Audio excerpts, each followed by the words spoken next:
Heat scorching much of the Corn Belt the last few days, but is it enough to dry down and mature the nation's crops? As we mentioned on Crop Tour in August, Eastern Corn Belt farmers needing an extra few weeks to get crops to maturity.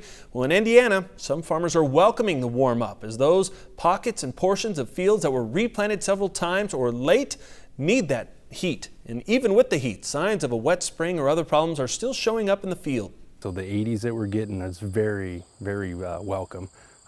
If we could have another 2 weeks of some 80s and the frost sometime in November, I think we would be ecstatic. We'll have more from Indiana farmers and their crop conditions tomorrow morning as Bessie Gibbon kicks off our weekly I-80 Harvest Tour. Despite the heat in the Midwest last week, the crop progress report showing delays throughout the Corn Belt and much of the U.S. for that matter. Now, as far as corn harvested goes, overall, 11% is harvested, 6 points behind the 5-year average. All 5 states of the I-80 Tour are behind. Most are single digits, but Illinois corn harvest is 13 points behind.